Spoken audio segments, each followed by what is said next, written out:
The image you're seeing today is titled In Charge, Finding the Leader Within You by Myles Munroe. Great pastor, great teacher on leadership around the world. Today's topic is the entrepreneur's preacher. In the early years of the 20th century, as growing numbers of black men chose to become church ministers, instead of carving out other occupational niches for themselves, many blacks expressed concern over this phenomenon. Those who recognized the race's urgent need to concentrate on productive enterprise worried that the disproportionate numbers of men turning to the church might siphon off the leadership needed for the critical task of economic advancement. There was also an apprehension that this flight to the church might set a pattern and send signals to youth, especially that a pastorate was a safer, more appealing way to earn a livelihood than engagement in the riskier occupations associated with economic competition. Memphis businessman George Lee was not alone when, in the 1920s, he complained that the race was burdened with 40,000 ministers who did little to teach the Negro to depend on himself.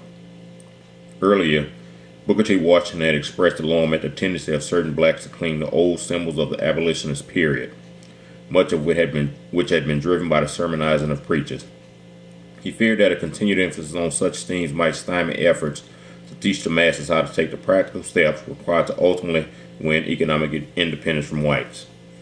Under the influence of preachers, would the masses forever view life in terms of a righteous crusade? Or might at least some of these churchmen come to understand what Washington called an integral link between the economic and the moral? In Birmingham, Alabama, William Pettiford, as pastor of the 16th Street Baptist Church, did more than just preach the gospel of enterprise from his pulpit. He became a leader in the economic life of the city's blacks. When, in the late 1890s, Pettiford became president of the Penny Loan and Savings Bank, he was determined to make an impact on ordinary men and women.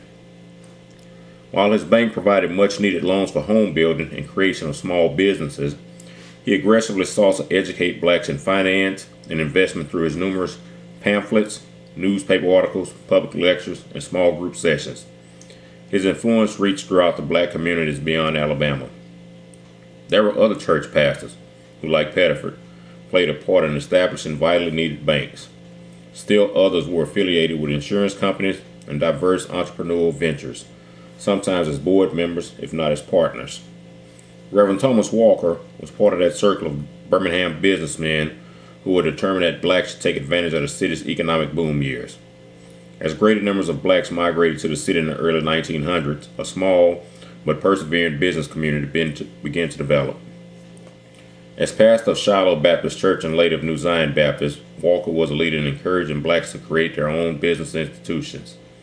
Before the establishment of Penny Loans and Savings Bank, Walker helped to organize the Afro-American Benevolent Association that eventually expanded into a fully chartered insurance company, the Union Mutual Association, with a branch in Atlanta. He was mentor to many budding entrepreneurs and showed his enthusiasm for enterprise through his partnerships in a coal company, a brick-making company, and as owner of several retail businesses. Over the years, he created employment for hundreds of people.